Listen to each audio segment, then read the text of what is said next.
will be up tonight for first reading. Just so you know, the agenda doesn't, the ordinance, the draft ordinance does anticipate, kind of, I like the way John put it, establishing parity for all streets with parkways throughout the community.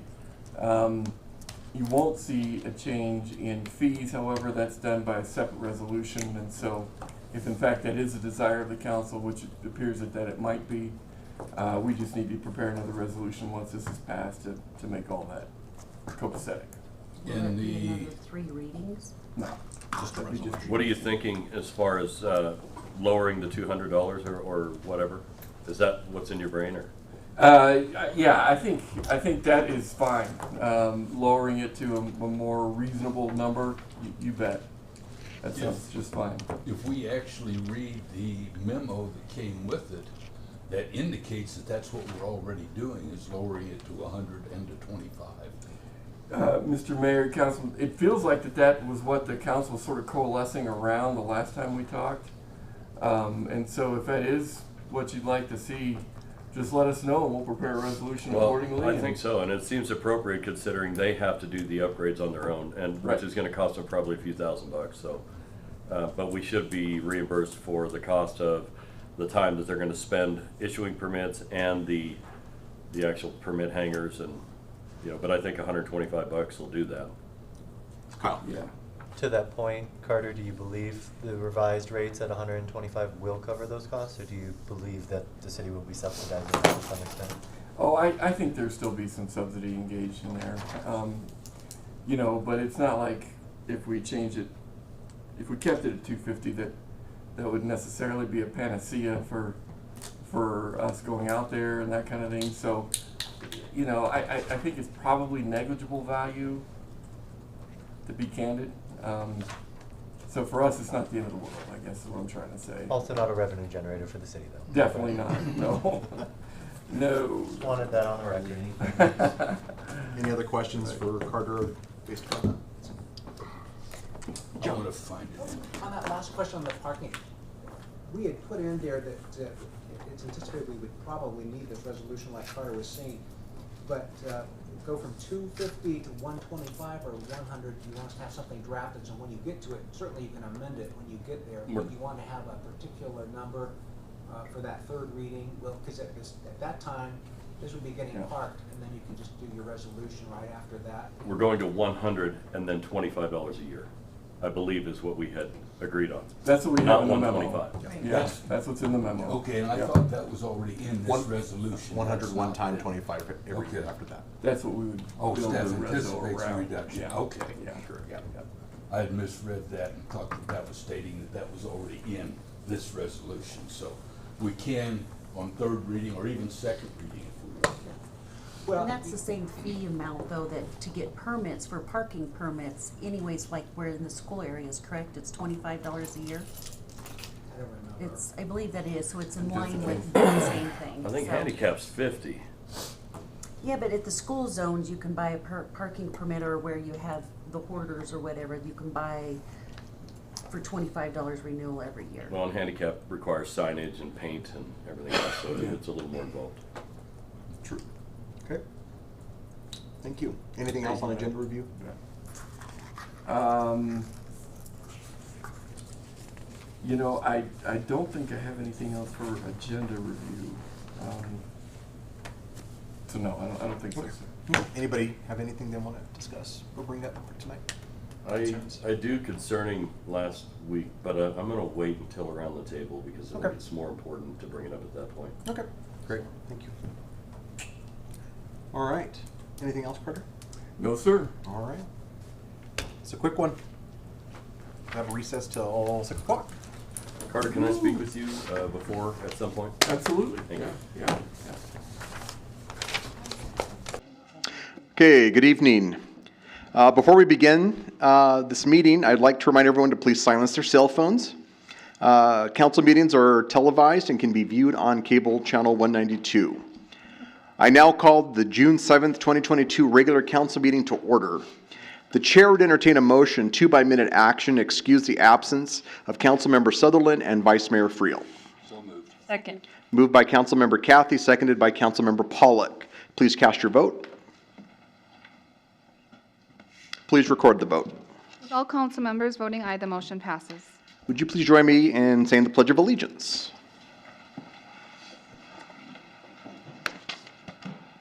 I pledge allegiance to the flag of the United States of America and to the republic for which it stands, one nation, under God, indivisible, with liberty and justice for all.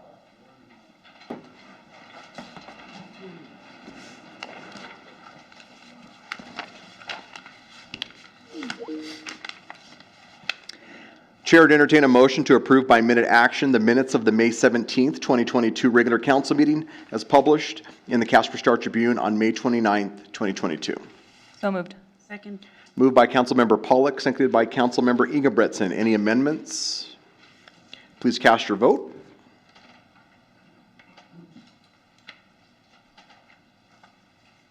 Please record the vote. With all members voting aye, the motion passes. Chair would entertain a motion to approve by minute action the minutes of the May 17th executive session. So moved. Second. Moved by Councilmember Gamroth, Councilmember Johnson, seconded by Councilmember Ingebretson. Any amendments? Please cast your vote. Please record the vote. With all members voting aye, the motion passes. Chair would entertain a motion to approve by minute action the June 7th, 2022 bills and claims as audited by City Manager Napier. So moved. Second. Moved by Councilmember Nell, seconded by Councilmember Johnson. Any abstentions? Please cast your vote. Please record the vote. With all members voting aye, the motion passes. Now is the time that we invite anyone in the audience who wishes to speak with the council to come forward. As stated on the first page of the agenda, we do ask some of the following. Please state your name and address when you come forward. Direct all questions and comments to me. No personal attacks on staff or council will be tolerated. Council will not respond to any personnel matters. Those will all be referred to our city manager. Questions posed by speakers may or may not be responded to by council members. Presentations are limited to 5 minutes, and the duplication of speakers won't be allowed, nor time extensions will be permitted. Please note that public hearings on ordinances do have their own comment period, so please hold your comments until those items come up when we get to them. Okay. Anybody want to speak to the council?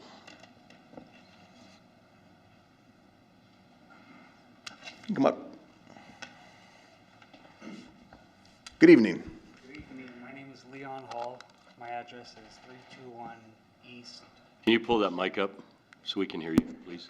Thanks, Leon. My address is 321 East 12th Street. So I ride my bicycle around, and there's gravel all over the sidewalks. I was thinking of an invention of like a car that you could ride on the sidewalks, and it would sweep up the sidewalks so that I don't crash. That's basically it. Love it. Thank you. Thank you, sir. Appreciate it, Leon. Yeah, Do we have an ordinance to keep the sidewalks clean by businesses and homeowners like we do with snow? that's a good question. Carter? Mr. Mayor, Mr. Councilman, that is the case. So Leon, there is just to answer your question, you don't have to come back up here, but to answer, we do have an ordinance that for sure, people need to take care of the sidewalks that are in front of their house since they're responsible for that. So those homeowners, and maybe this is a plea to homeowners to make sure that they take care of their sidewalks and sweep for not only bike riders, but also people with disabilities and the elderly could certainly use that for sure. So thank you, Leon, for bringing that to our attention. And I love the invention. Anybody else? Okay, thank you. Nope, are you coming up? I can speak, please. Are you speaking on what item? The parking. So we're going to have a public comment period for the parkway. So if you want to hold those comments, because we'll have a public comment for that specific thing. Thank you, sir. Anybody else have anything besides something like the parkway or something? Okay, no. All right, please read the consent agenda titles. Establish June 21st, 2022 as the public hearing date for the following 5 items. Item 7A 1A, adopting the fiscal year 2022 budget amendment number 3. Item 7A 1B, adopting the fiscal year 2022 to 2023 budget. Item 7A 1C, authorizing new special malt beverage permit number 1 for HA Baseball LLC, doing business as Casper Horseheads Baseball Club, located at 220 Katy Lane. Item 7A1D, authorizing new bar and grill license number 13 for Child's Core, doing business as La Cocina Mexican Restaurant, located at 4110 Centennial Hills Boulevard. And item 7A1E, approving a vacation replat subdivision agreement and zone change for the Eagle Valley Edition number 2. Thank you. The chair would entertain a motion to, by minute action, establish the public hearings just read. So moved. Second. Moved by Councilmember Cathy, seconded by Councilmember Pollock. Any abstentions or nay votes? Yes, Councilmember Ingebretson. I will be abstaining from the 7A1E. Anybody else? Councilmember Pollock. I'd like to abstain from item 7A, 1C, and D, please. Thank you. Anybody else? Okay, please cast your vote. Please record the vote. With Councilmember Ingebrigtson's and Pollock's abstentions noted, and all others voting aye, the motion passes. I now declare the public hearing open for the consideration of the ordinance amending sections of Chapter 10.36, parking of the municipal code.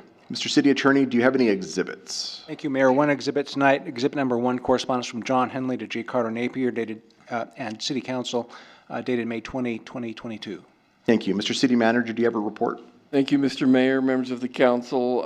For tonight, you have the opportunity to review in first reading some changes with respect to the Parkway parking ordinance and body of law. The primary change that has been proposed with respect to this draft at this point is with regard to creating parity with respect to all streets in the community that have eligible parkways that could be considered for permits and, of course, parking accordingly. There has also been some talk as it relates to reducing fees. A pertinent resolution would be what would be necessary if indeed this ordinance passes to consider as well in order to adjust fees with respect to whatever your direction might be in that regard. And so with that, Mr. Mayor, I conclude my report. Thank you.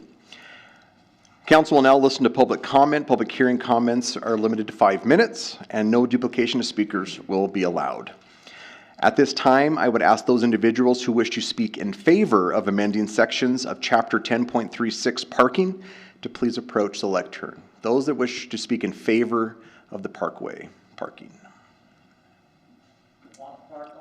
If you want to park on it, yes, sir.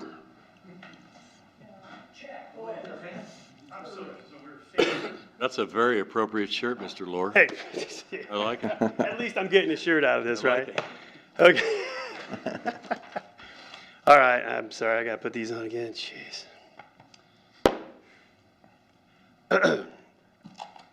I am Chad Lohr. I would like to thank the council again for allowing me to address this rather compelling issue of the city parking ordinance. We learned last session that there is an abundance of hardworking Casper citizens that want their parking spots back. We also learned that the city has some logistical and financial concerns that may need attention.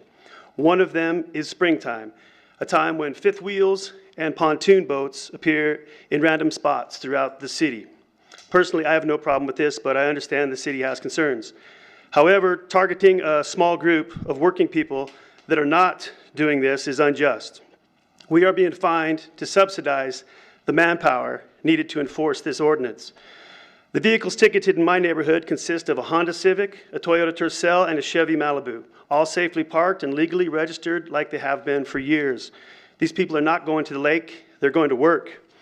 The parking in our neighborhood was completely safe up until we got the boot last month. Now we are parking anywhere we can. The Family Dollar, Dean Morgan, or directly on our front yards.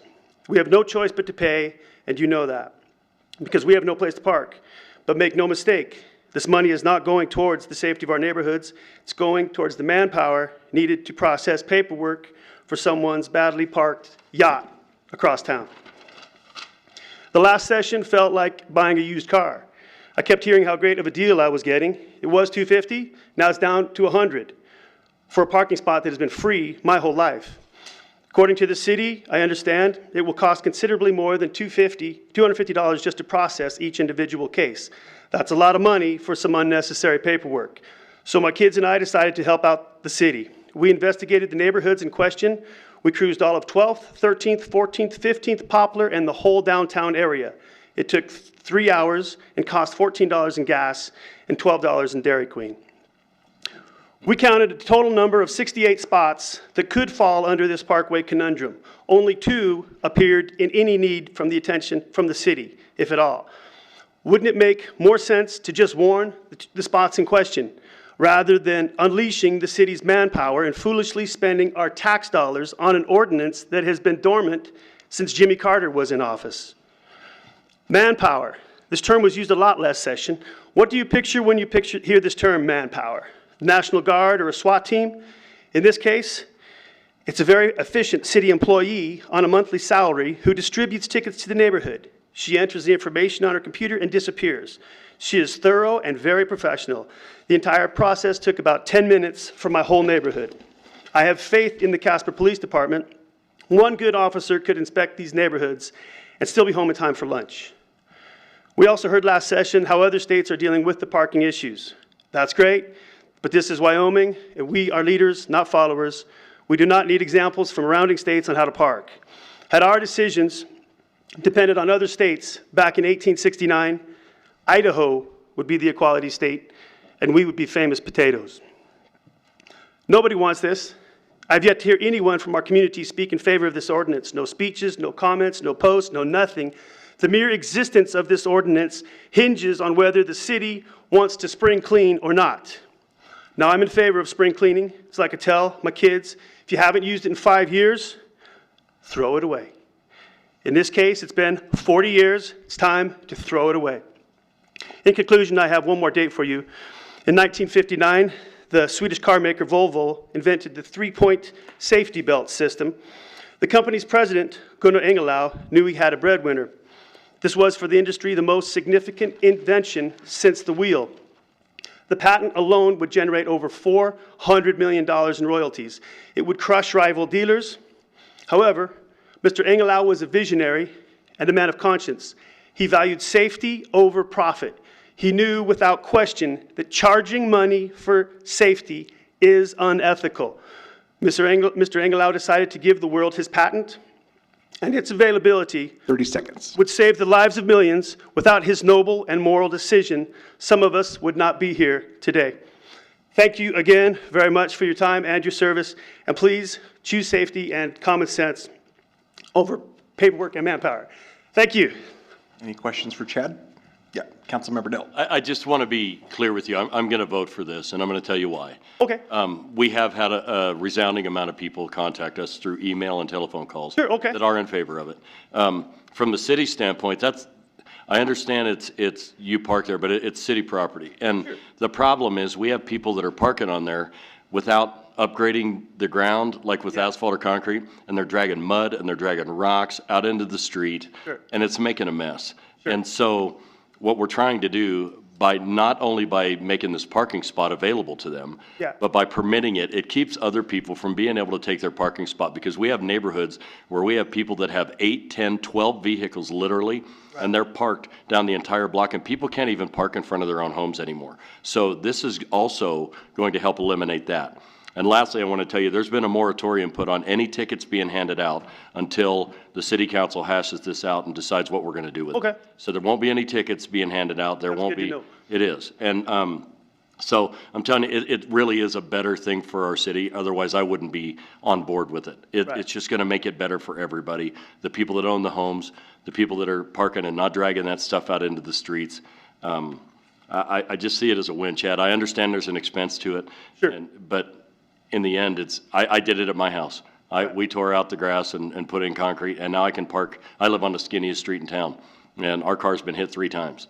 And so I did it, and I haven't been ticketed because we put a moratorium on it. Okay. But the minute this passes, I'll be getting my permit.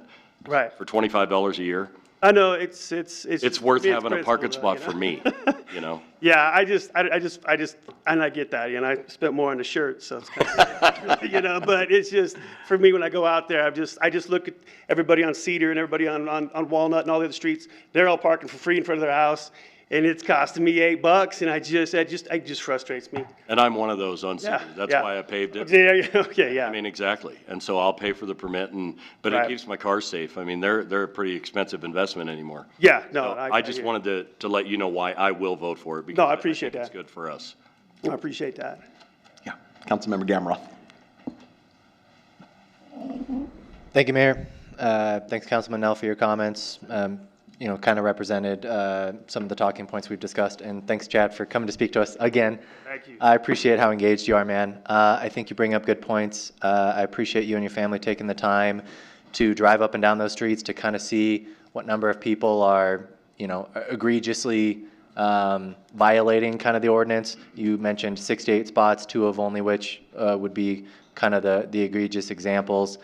It's important to note that that's after enforcement efforts, so that was likely higher beforehand, but it is one of those situations where I feel like the small minority of people are kind of forcing the hand of the city to respond in some way. I don't love this ordinance personally. I don't feel like we've exactly nailed it, but it's kind of one of those tough issues. I was in a comment thread on your personal profile today. There was some really good, healthy dialogue going on, and I thought several of your Facebook friends did a good job representing kind of the position we're in as a city to find, you know, even the most ideal solution, the perfect solution we could come up with. There's still going to be a group of people that we're, you know, not able to please with what we're doing here. So I don't love it. I would love to fine tune it in whatever way we can, but I do think it warrants some sort of action on our part. And so this being the first reading, I'll vote on it tonight to keep passing it through, but I would still love to keep this discourse going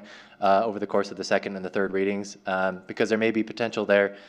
You know, if we can craft something that would allow us the opportunity to handle these egregious examples without forcing the police department to be subjective in their efforts, because that would be the big hang-up is if we don't have any ordinance, how do you address those egregious examples? We're asking the chief to give it, you know, his best shot, and then he's having to field complaints from residents. Oh, well, that person dragged rocks and mud out into the street. Well, that person's pulling his engine out. Like, there's no line for the police department to determine, okay, this is over the line. This needs addressed. Without us establishing that line, we're kind of leaving the chief and his department up to, you know, not giving them any tools. And so I agree, man. I think you bring up good points. I don't love it, but I'm going to vote on it tonight because it's the best we have at the moment. But I want to keep this discourse going over the next few weeks. Would love to find a better or find the solution that we have. Appreciate you being here, man. Really do. Thank you. Councilmember Gebretson. I'm also going to vote for it, and I'm going to also explain why. I grew up on 5th and McKinley, and so it's right there at the stoplight. And here recently, the neighbor behind my mother was rehabbing a home. They had an enclosed trailer along with other equipment. She literally could not see up the street of 5th Street. We could not get him to move it. She tried to be patient. She was fearful of leaving her driveway for being wrecked into.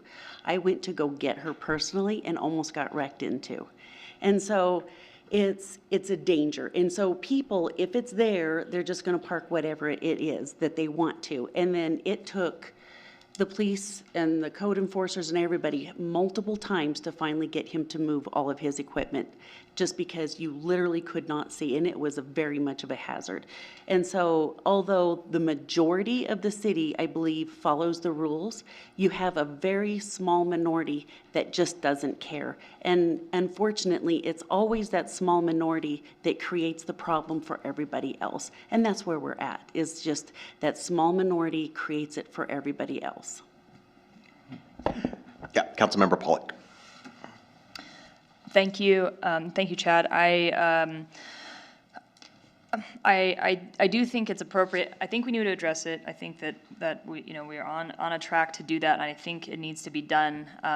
But I think Chad brings up some good points in that we may be able to fine tune this further to, I think we've done a good thing by talking about reducing the fees. That shifts burden away from property owners, reduces that burden. But if there are opportunities for us to shift the burden further to the folks that are creating the hazards and the problems, and further away from folks who aren't, I would be in favor of exploring that. So if we can collectively think of a structure that accomplishes, what we need to accomplish, but continues, continues to place the burden on the folks that are creating the issues and removes as many as possible from folks who aren't, I would be in favor of that. So maybe as we go through the readings, we can think about that. Good. So I just want to remind council, we're not in the discussion phase. and I feel like we're kind of veering towards discussion phase, and we're still in the public hearing to listen to the folks. And I want to make sure that we get a chance to hear everybody and hear where we're at before we start making our why we're voting this way. And we're in the first reading, so I just want to make sure that we're hitting that target and not kind of veering off too far. Did you need something? Go ahead, Bruce. I just wanted to assure you that this discussion on the parkways has been going on for, I think, about a year now. Because I think I'm the one that actually brought it. Had some people in my neighborhood say, hey, can we do something about this? And so, just so you know, this hasn't been done lightly, and it's been over a very long period of time. But with that said, if people have better suggestions and better ways for us to fine tune this, then please bring those to us, because we've got another 2 weeks from today before this will be ratified. So we're certainly open to all of those, right? 4 weeks? Sorry, we have a month. Yep. So we would, it sounds like all of us would be more than willing to sit down with anybody and fine tune this thing to where it's more pleasing to everybody. So. Okay, so let me get back on track here. So as we're here listening to those that are in favor of this ordinance and the changes that are in this ordinance. Sounded like from Chad that he was not in favor of the ordinance. So these are for people that and residences that are not in favor of this ordinance. So what I can make clarification is that we're trying to figure out a way for people to park on parkways. This ordinance is trying to define that through fees, permits, and trying to have you do it that way through the system, through the city. So that's what we're trying to do. So if you're for that part of it, then I would ask you to come forward. If you're not, but you still are in favor of wanting to park on the parkway, you can certainly come up for it after the. Am I making any sense, Carter? Yep. Okay. All right. Thank you. So are we speaking for or against right now? Right now, you're for this ordinance. Thank you. Anybody for this? Does that say something or not? That does. I hear. Okay. Thank you.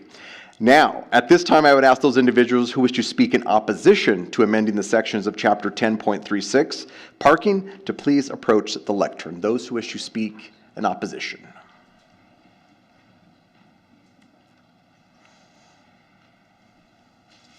My name is Bruce Dangle. I live at 1617 South Poplar. I'm one of the places that Chad probably has found that people like me park on the parkway. December the 26th, I got one of these stuck on my window. This is a violation saying, or a warning of the violation of the code that your guys are going to try and cover up tonight. Sometime in last month, I got another one. And the issue was, well, you're parking there because it's illegal. I sent to each one of you tonight, or yesterday, had email sent to each one of you information on what I have determined to be part of the problem. The young lady that was with the community services that day told me that she was scared to death that her car, a city vehicle, was going to get hit. Does that say anything or anything else? I mean, for heaven's sake, we park there because we're going to get hit. It's been said that in every action, there's a reaction and an opposite reaction. Nothing is ever done about something until it presents itself to someone. So it's with the city of Ordinance, Casper's Ordinance 1036-010. I parked on the front of my house for 15 years. And I know there's guys here that have parked there longer on the parkway. I took the opportunity and poured some cement And I parked there, like I say, for 15 years until I got this, December the 26th last year. Someone, someplace, somewhere, don't have any idea who or what it was, and I'm not pointing fingers, but decided that me parking in front of my place on the parkway was bad news. They didn't want to see that happen. I don't know, don't care who it was, doesn't matter. But tonight you have an opportunity to try and change this ordinance to make it more compatible to what we have to be on our property. And not to offend anybody here, but there are 4 different Caspers. Casper, the place where we live, that's on the map. Casper, the residence where all of us live to keep Casper on the map. Casper Business, the place where we all go to keep buying things so that Casper can stay on the map so we can live here, be Casper residents. Then there's Business Casper. And Business Casper takes care of all the other stuff that Casper Business doesn't. You know, you want water, you want sewer, you want police, you want fire department, you want all of that? Okay. But as a city, you all have your hand out. Pay us for this privilege. That's what you get to do. So with that, you become kind of the red-haired stepchild or the ogre in the closet. It's not, I'm not trying to be derogatory by any means, but that's what the process is of. So that's what has become with this ordinance. I realize that it's going to cost some effort in order to make the program happen. I understand that. But the process of what it's involved, the $50 non-refundable refund or start with, the $250, it's not changed down to $100 yet or anything else, but it's $250 to get the process rolling, plus an every year annual return fee. Plus, it has to be approved by the police department to make sure that the site is going every which way it needs to be. And the fire officials have to approve to it so that there's nothing that's going to be that cause a problem to get to a fire hydrant. It's kind of overkill. The cops run up and down my street probably 10, 15 times every day. They're going to see if there's a problem with somebody parking illegally, parking some kind of construction equipment, parking some kind of boat, trailer, camper, whatever it is. They're going to see that. All of us that have that opportunity to park on the parkway guard that stuff jealously. Chad does. These guys do. We see to it that our vehicles are the only ones on that parkway. If there's somebody else parking there, we want to know who they are and why they're parking there. The street on Poplar is one of the busiest streets in the city of Casper. The 30 seconds. count on December 27th, after I got this little violation thing, was I went out at 7:30 and stayed there until 8:15. Vacation day for the kids. There were still 240 cars that went past my house. They had to go past. They couldn't just stop. They had to go towards CY Avenue. And then at regular daytime, not being Christmas vacation, there's considerably more than that. So when I park on the parkway, it's a safety factor for me. I've had vehicles destroyed, bad enough that a $1,000, $15,000 vehicle. Time's up, sir. Okay, I hope that you guys can edit this ordinance enough to make everybody happy. I don't know how you're going to do it. I'll be glad to help if I can. Thank you, sir. Questions? Yeah, go ahead, Mr. Nell. So I live right around the corner from you and Dave. And my question for you is, it seems to me that what we're doing here is exactly what you need. It's going to give you permission to park there now. You've already paved it. And for a $25 fee, you're going to get a thing that hangs in your window that nobody else can park there. And if somebody parks in your spot, you don't have to be on the lookout anymore. You call the police and it's removed because you have a permit for that. So this seems to me to be right up your alley. I'm not quite sure why you're in opposition, I guess, is my question. I'm in opposition because I think it should be for free. Well, you do understand that's not your property, I don't see any right? purpose for us to have to pay for something that we've already been doing. You do understand that's not your property, right? I have improved my property. I put the concrete down. Right, but that's city property that you put the concrete on. It's not your property. You're going to be renting that for $25 a year. It's a very good thing for the city because the city has that property. They claim it. By ordinance, we're supposed to take care of it. By ordinance, we have how many flowers have to be in it, how high the fence has to be. Correct. If there's a sick tree on it, we have to buy the permit to get a city-approved arborist licensed through the city to trim that tree. We have to get the permit if a branch hits the ground. City doesn't do that. A few years back, there was a tree there was a dead tree there. There was a water valve that was having a problem. The city crew come in and they was messing with the water valve. The tree fell over and hit the truck. City tree, city parkway, city vehicle, city crew. I had to pay for the damn tree. It wasn't even on my property. It wasn't even in front of my property. I don't think that that's fair, but I also don't think that we should be paying for this. I can't imagine that's a $250 fee. The $250 is going to be when somebody can stroll through the computer and find my place and put a star against it and say I have a decal. I can tell you this, the fees are being redone to $125. It's not that way yet. $25, it will be, and $25 a year, and it's worth every penny. We still have to send people out. We still have to make sure that it's in compliance. And that takes, we're going to be subsidizing it. $125 isn't going to cover it. It's a one-time $100 fee and then $25 a year. It will not cover the costs that it will cost the city to make sure. And like it's been said earlier, some of the bad apples. I realize that some of it has to eat some of the bad stuff to make the good stuff. I'm in the same boat you're in. I'm right around the corner. I paid to upgrade that. I did everything you did. I had to remove a dead tree. It cost me. It's not even my property. Cost me. But I am happy to pay $25 a year for the privilege to park on city property that nobody else could park on, and now I'm guaranteed a spot in front of my own home. That's the win for me, and I would think that would be the win for you and Dave, especially on Poplar. My street's way skinnier than yours, but yours is way busier. But it just seems like this is such a win for you. So I was a little surprised when you spoke against it. I'm totally against it because of the cost factor. And it's nothing against you guys, but it's just, I feel like it costs too much. That is a factor to me that's wrong, particularly after I've been there for 15 years. Well, Some of these other guys have been here for 30 years. I will close with this and tell you, the city's not making a red cent off of the $125. We are not with our hands out. You're not You're not a redheaded stepchild, and nobody's taking money from you because it's costing us. We're subsidizing it to make it happen, to make it safe and better for everybody else. And I'm sorry you don't see that. The number of people who will have to pay. This will be the last comment, and then we're going to move forward, okay? Thank you. You bet. Thank you. Councilmember Gamroth. Thank you. Am I still allowed to ask a comment or a question of Brian, or are we moving on to the next speaker? Why don't we move on to the next speaker? Okay. And then if you want to during the discussion, you can bring that up. Well, I imagine the next speaker could answer my question. Why don't you go ahead and introduce yourself? If I could get in the queue, I'll be the first one up. Yeah, you bet. My name is Dave Thomas. I live on 1631 South Poplar, right across from Walgreens. And I've been parking there for 13 years. We've had, when you guys came in and did the reconstruction of the street, they had those concrete barriers that they put in the ground. Well, the guy tried loading it up 3 times. It broke our water line. It cost us $8,000 to fix that. I asked them to replace the rock that was there.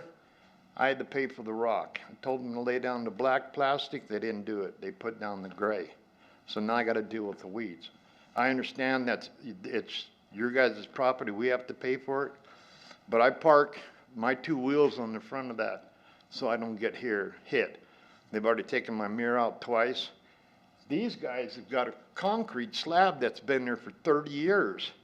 Now, why should we have to pay $125? I'm on a fixed income. I get $1,350 a month to live off of. I can't afford $125 and then another $25 each year to pay for it. I mean, I can see paying $15, but $125 and then start off paying $15 a year, that's kind of tough for me. It's just, it don't seem right. We've been parking there forever. And we got to deal with all the people coming down the street. And the people that come around 18th Street, they don't even stop for that stop sign. I could sit there and make $100 million off of just the people that come up there and just go right around the corner. They look left and go right around the corner. Sometimes it takes my wife 30 minutes just to get out of the driveway to go to work. But paying $125, I could see paying $15. That's no problem. But $125 and then kick it off, I just can't do it. Thank you, Mr. Thomas. I think Mr. Gamroth might have a question for you. Thank you, Mayor. Yeah, question, I guess, to both of you gentlemen, but Dave, since you're at the lectern, you'll have the opportunity to answer. Well, first off, point of clarification, we're throwing around lots of numbers. I wanted to verify it. Upon the third reading of this ordinance, we will also be passing a resolution to set the rate first year 100, every additional year after that 25. So that is the resolution that will come in front of us during the third reading, just so we're all using the same numbers. Secondarily, it sounds like you and the gentleman that spoke before you have lived there for a long time. I would be curious to, have you ever had instances of people using your, I apologize, I'm getting ahead of myself. Do you have a paved parkway right now? Pardon? Do you have a paved parkway? Have you paved your parkway? No. Okay. I put the gravel down so I don't get dirt on the street. Okay. I clean the street, and we clean, Bruce and I, we clean the trap for all the water go down. Because we see the street sweeper go down, and they go right past it and go down. But if you go down Second Street, they got the street blocked off one lane, and they're out there cleaning the gutter. Well, what happens to the rest of them? I live on Poplar. We can't park there in the wintertime because it's an emergency situation. So we all cram our cars up in the driveway. And that's why that's why these guys park on the concrete, so they can plow the snow in the wintertime. But we've been living there for a long time. I got people that park around the corner that park their motorhome and block the sidewalk. And I know 3 people that come by there to go to the grocery store, and they have to go out in the street with the wheelchair just to get to the grocery store. Now I can see, people that already have a concrete slab there, they shouldn't have to pay for that. They've lived there forever. It don't make any sense. Sure. So if I may, the question may be more specific to the previous speaker, but I imagine it's relevant to you as well. I'm curious, has there been examples of individuals using your parkway space without your permission? And if so, with the ordinance not being previously enforced or anything, I wonder, do you have any recourse as a property owner to get someone to move their vehicle if they've parked in your parkway? And if not, I'd be curious to know what y'all's experience has been with that. We've lived there for 13 years. The 2 houses on either side are rentals. When they move in, I tell them, first off, introduce myself, and I tell them, hey, do not park in front of my house. If you have to park, you got Walgreens across the street. You got the other side across the street to park. Please do not park in front of my house, because if you do, I'll put a sign on there, do not park here, and I don't have any problems. I keep my street cleaned off in front of my house. I got gravel there. I take care of the weeds and everything else. When we moved in there was nothing. It was a vacant lot. So we've upgraded so it looks nice on Poplar Street. We got some people that can't even mow their yards. I don't see the city enforcement coming down there and telling them to mow it. We had a lady there just the other day. The weeds are this tall. It's like, what do you guys are griping about our parking. Why don't you gripe about some of these people that don't even take care of their yards? There's a lot to look at right here. But Councilmember Johnson. So as it stands right now, you have no legal standing to tell people they can't park there because that's public property. And so well, you park in front of my house, you're not going to park there. But they can, because that's public property. It's not your property. This permitting process. Paying for it, right? Well, this permitting process guarantees that you have that legal right. Yeah, $100 and Yeah. you pay $25 after. Because right now, as it stands, that is public property, and you cannot tell people they can't park there because it's I not do your it property. anyway. I understand that, but you can't legally, is what I'm saying. Well, This guarantees legally that you can park there and your spot is reserved, and then you have legal recourse at that point. well, then you got 15 people that are parking their motor homes and their equipment and everything else, and that don't make any sense. There's one on 12th Street, right there. You get to the end of that house where they crashed that house. The guy here has cars that he's parked there all the time. We tried working on a few cars, and they shut us down. Said, you can't even work in your driveway on your car. Well, why not? It's our property. It's not in the street, and the cars that we got there, they're all licensed. They told us we couldn't even do anything there. How does a guy make any money? You live on Poplar Street. Isn't that a commercial area? Well, it's commercial. You got Walgreens, you got Albertsons, you got all the other ones, the tattoo shops and all that other stuff. And you can't even change your oil in your yard? That's not right.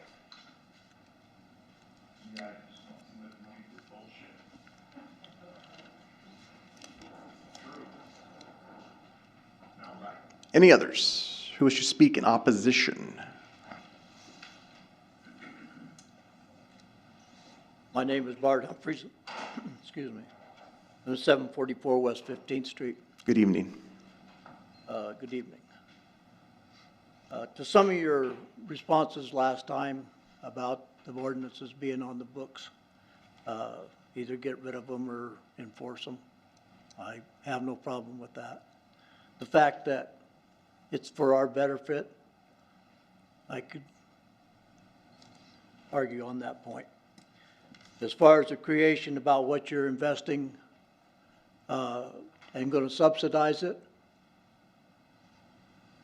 to me, that's something you've created, okay, just to address what you want to accomplish with standing. Here's some ideas I've got.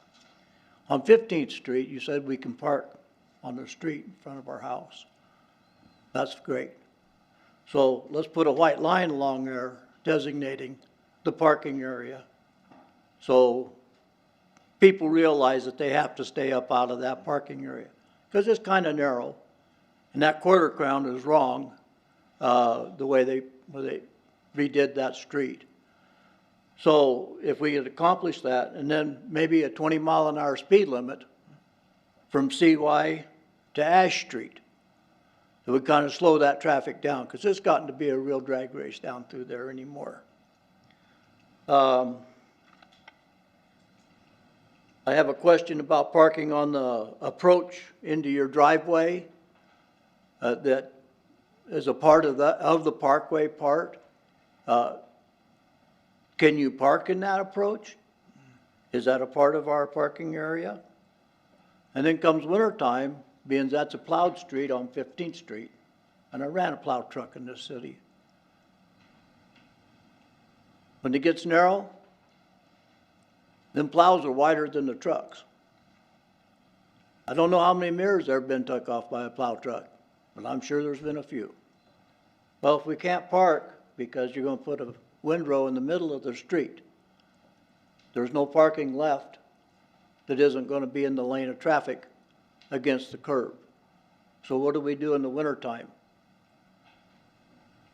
Oh, as far as your comment about not being able to see around the corner, if you go up south on Walnut onto 15th Street, the trees that are growing up there next to the school ball yard, you can't see up the street. That's not a regulation that's followed. It's supposed to be 15 feet off the street, what your tree limbs are supposed to be, so you can see up the street. Those are the kind of things that are around town that are all over.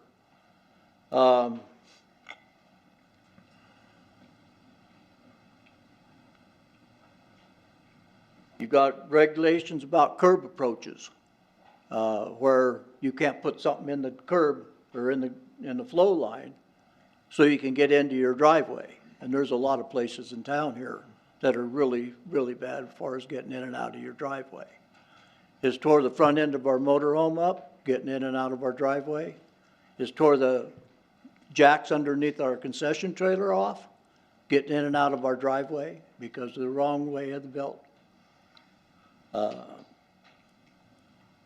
That's what I got to say. Great. Thank you for listening.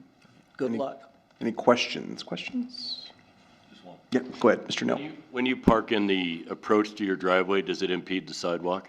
It does not. Then I don't think that would be an issue. As long as you're not blocking the sidewalk, I believe you can park there. Okay, I didn't understand what that was. I mean, it's part of the parkway, so. Right. Well, in my house, when you pull into my driveway, the approach goes right onto the sidewalk. And so if I was to park on my approach, I'd be blocking the actual sidewalk. Right. And I can't do that. But if you're not blocking the sidewalk, I believe you can do that.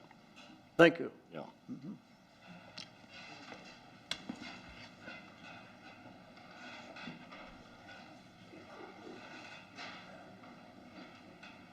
Harder. My name is Patrick Moore. I'm from Casper, address 810 West 15th Street. I just lived down from Chad, and the character that just spoke lives right beside me. Maybe I can give you the historical perspectives. I've been in this house for 42 years, and we've gone from gravel to this to that. I've had the water lines pulled up twice going into our house. And the first time, they didn't do a very good job of getting it compacted and gravelled and everything.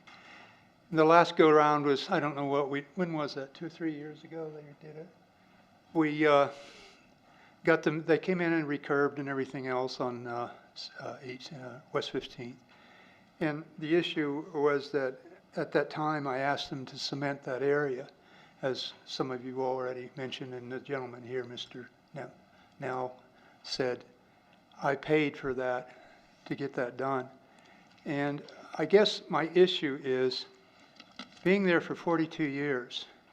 Now, 1 year ago, makes it 41 years, you decide to enforce an ordinance that's on the books, you know, just because some people are putting their motorhomes or all their garbage.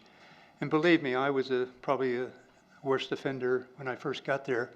Didn't have a lot of money. I had to park somewhere. I had a couple old junkers to get me to work. And so what I'm trying to say is that I just don't understand the reasoning why you're starting this. And I understand what you said about the issues of junk and stuff and people taking up space. I do kind of like the permit thing, but I've been there for 42 years and I've never had an issue with people parking in front of my place over a large amount or a great amount of time. So what I'm trying to say is there something like in laws, if you don't enforce them over a certain time period, are any of you guys lawyers or studied the law, that maybe there's something going on here or why this is such an issue? That's my question. He's sitting right in front of you. Right here, this gentleman? Our city. I mean, I came from a state where we had blue laws. Yeah. And you couldn't dress with certain attire and stuff like that, but it was never brought up until somebody had an issue, you know, somebody had a bug about it. And I guess that's my whole concern about the council. There's a lot of things in this country that we're having issues with besides parking in front of our house. And I'm done. I said all So so when we get to our discussion phase, I'll ask our city attorney, your question, if you would repeat that for me. My question is this, if it's in on the books all these years, why now? Okay. After 42 years I've been there, that you decide to start issuing tickets. Okay. And then if we haven't enforced it for so many years or whatever. Yeah, and does that, can you take a look at that ordinance? Maybe it wasn't, you know, laws are passed that really aren't just to some degree. If somebody's got a bone to pick or something happens or somebody has some power struggles to get these things, and then they kind of lay dormant. This has laid dormant for many years, and now all of a sudden, boom, we're getting tickets. Some of the people here have already got them. And that was my question. Okay. So when we get to our discussion phase, I'll get that answered for you. Thank you. You bet. Good evening. Good evening. Mike Pyatt. Thank God I'm not a property owner anymore, so I think I can be objective. A question. I've heard these people talking about how long they've lived there, 40, 15, 20. If you're persuaded that you have to have this permit, question, could you not, as far as the fees, couldn't you grandfather in some people who've lived there X number of years? And usually people are booing me. This is scary. So it's just an idea. I was sitting there thinking, give some relief. There has to be something to people who've been there X number of years. So that's just a thought. Great. Thank you, Mike. I Thank appreciate you. that. Thank you.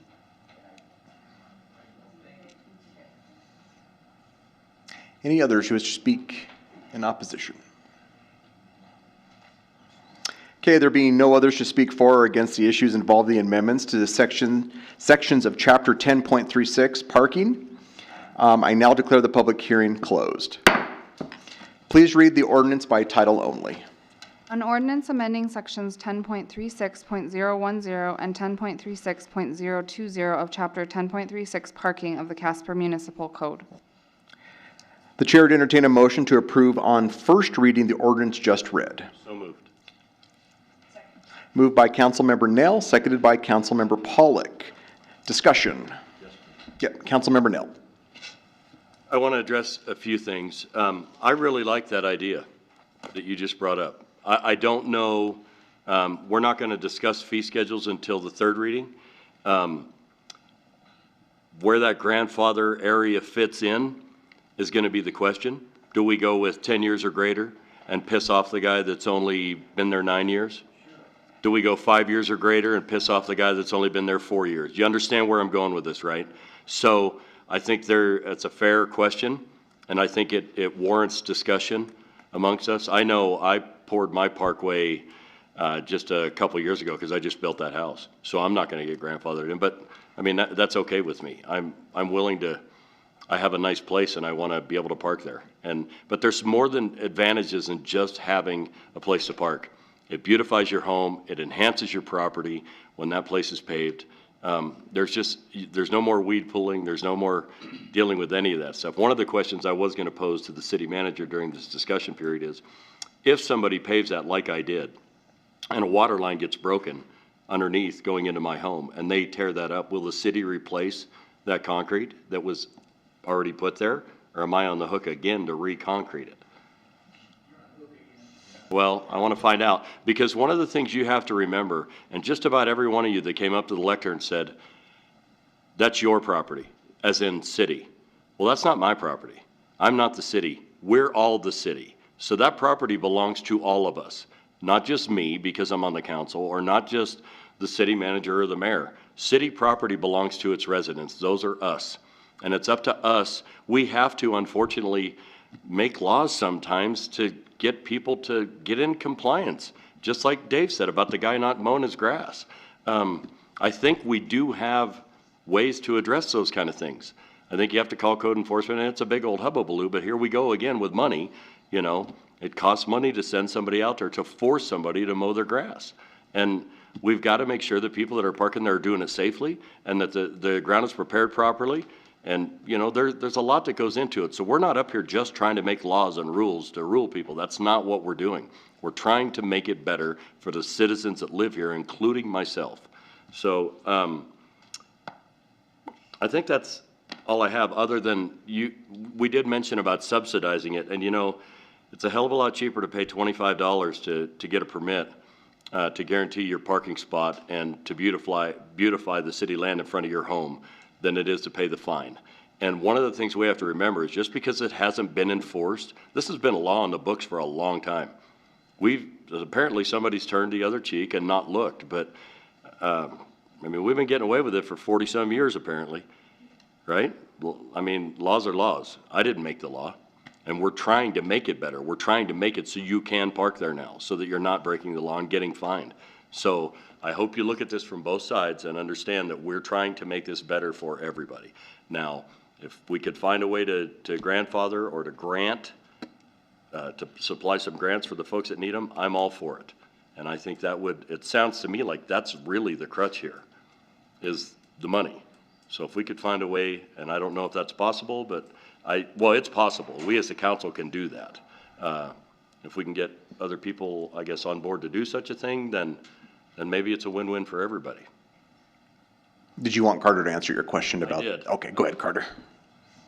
Mr. Mayor, Councilman, I'm not totally sure I understood the question. Do you mind repeating it? So if I pay to enhance my parkway, which I've done, and a water line breaks underneath me and the city has to come in and dig up my concrete in my parkway to replace that water line, are they going to replace my concrete that they had to tear up? Mr. Mayor, Councilman, generally speaking, if a water line is under the parkway there, 9 times out of 10, it is a private lateral.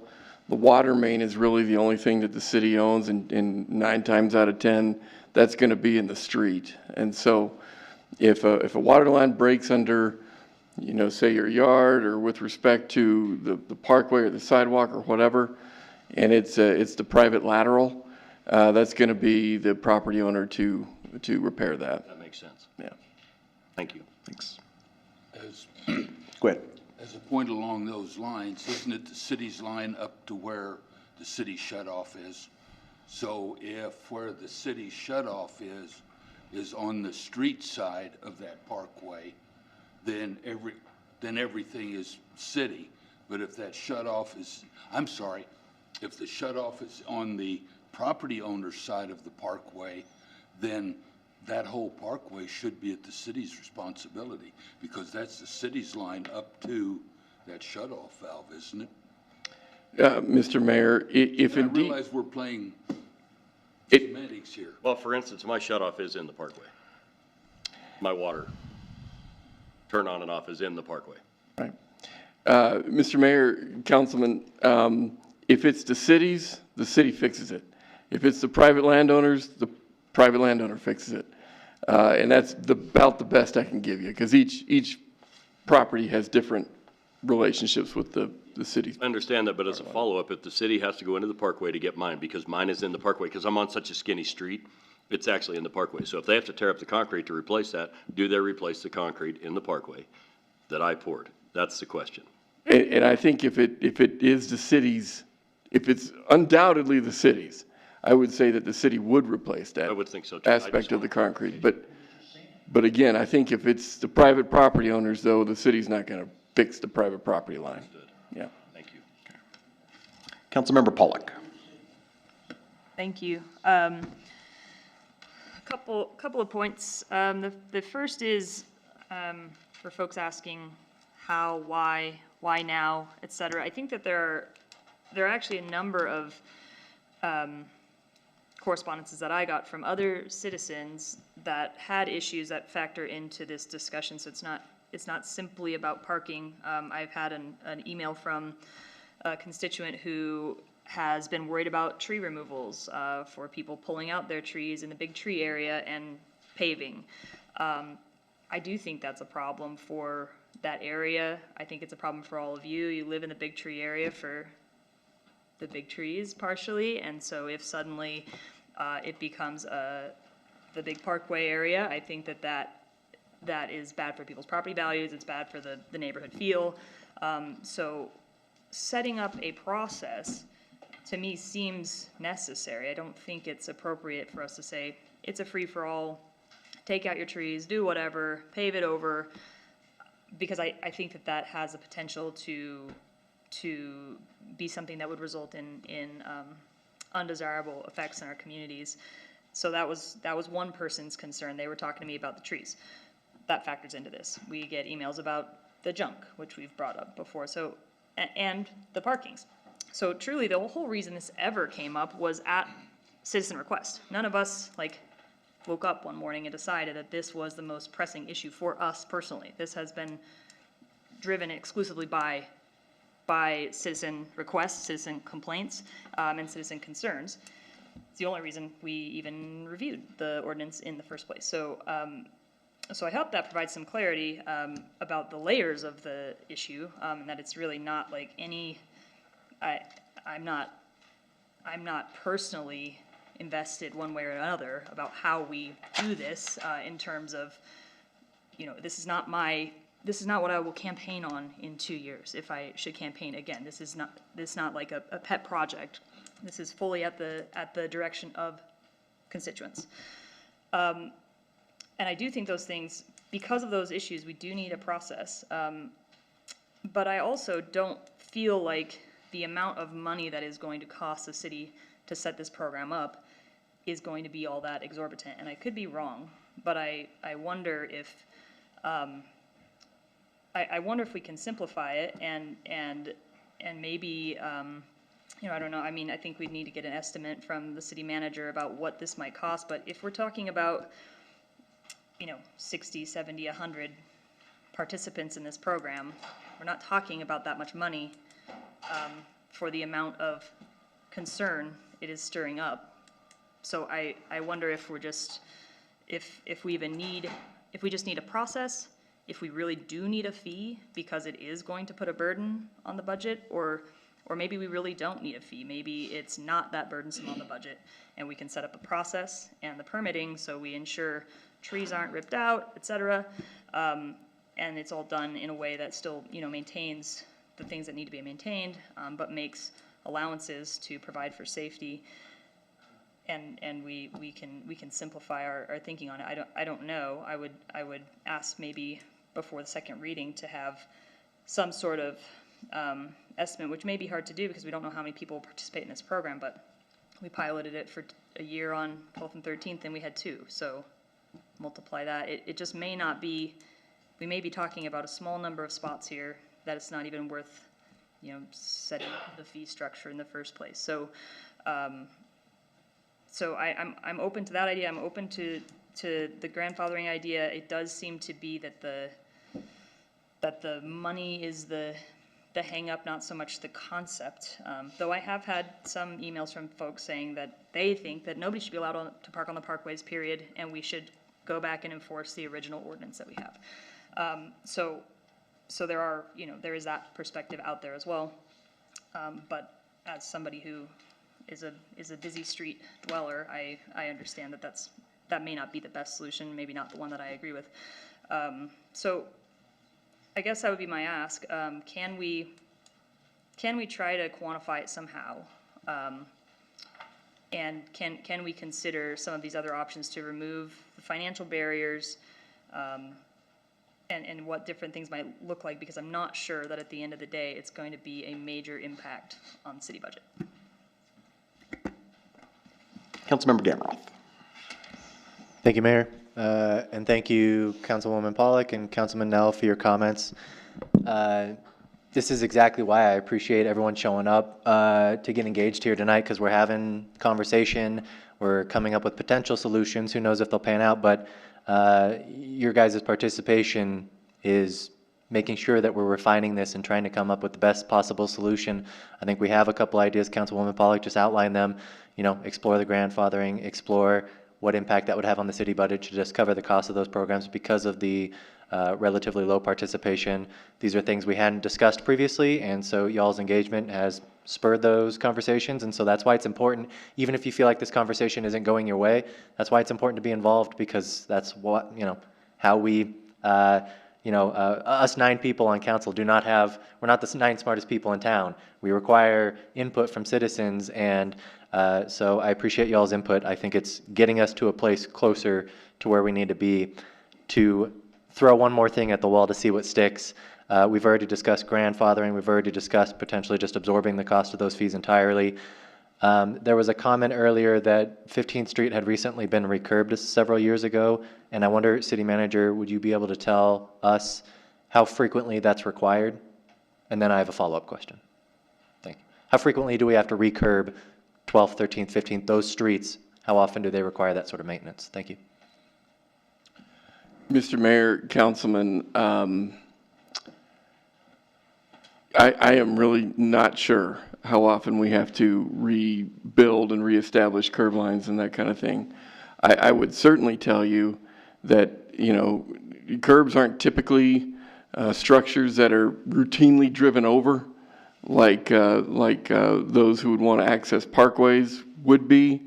And so my proposition to you would be that for those kinds of curbs that have that kind of traffic, you're going to see quicker deterioration than for those who just simply convey water, throughout a street and that kind of thing. So, but to be able to quantify how often we need to, what the useful life is, for example, of a curb, I would say typically the useful life for a curb is quite a long time. Okay. My follow-up, if I may. Thank you, Carter. To your point, the city is responsible for maintaining the integrity of those curbs, and as you pointed out, parking on the parkway deteriorates those quicker. And so when you're talking about, when the folks are asking why now, why is the city even, taking this into consideration, there is a cost to the city, the deterioration of those curbs to restore them and rebuild them. That is a cost to the city. It's just one factor that I don't believe has been mentioned this evening that I think is important to note. But as far as throwing another idea at the wall to see what sticks, I'd be curious if those curbs are needing replaced or restored every 5 to 10 years. I wonder if there's any opportunity for residents that are interested in paving their parkway, but they find that upfront capital cost too burdensome, $2,000 to $3,000 to pave that parkway. I wonder if there's any opportunity, maybe it's not feasible, just throwing it out there, if when we have city resources deployed to restore and rehab those curbs, I wonder if there's any opportunity for residents to subcontract with the city to, if we can offer a discounted rate to pave those parkways, be more competitive in that sense than somebody that would do it in a private capacity. I just wonder if we already have the staff and the equipment deployed, I wonder if there's any opportunity for residents to take advantage of that and have the city pave their parkway at potentially a discounted rate. Again, maybe not feasible, but just a thought I had. Thank you. If you want to. Oh, okay, Mr. Mayor, Councilman, we generally will, in conjunction with a major street project, work with property owners, particularly when we're talking about an LAD and those kinds of things, to get individual work done. A really good example is driveway approaches. Oftentimes, a citizen will say, hey, I need my driveway approach redone. Can I pay the contractor, since they're already mowed out here, to do that? That's typically a nice, convenient way of making those kinds of things happen at their cost. The city doesn't cover it, the taxpayers don't cover it, the property owner does, and then saves the cost, if you will, of mobilization, whatever that might be. It is very frequently less common that we would do that at a discount, because that would mean we, as in the city, would have to pay that margin, whatever that would be. The taxpayers would pay that margin for that individual to receive that private benefit. And I would not suggest that that be something that we develop a habit for. Thank you, Mayor. Thank you, Carter. One last follow-up, I promise. So yeah, I appreciate that clarification. I guess to better phrase that question, I wonder if it's common for private, the contractors that we would contract with to perform this work, I wonder if it would be common for them to offer to residents a discounted rate because they're already mobilized, if they would provide that service at some sort of reduced rate, to redo a driveway approach. Those contractors, if they're already deployed in the area, do they typically offer to residents a reduced rate to do that curb approach since they're already deployed, or is it essentially the same rate regardless of whether they're working already or not? Thank you.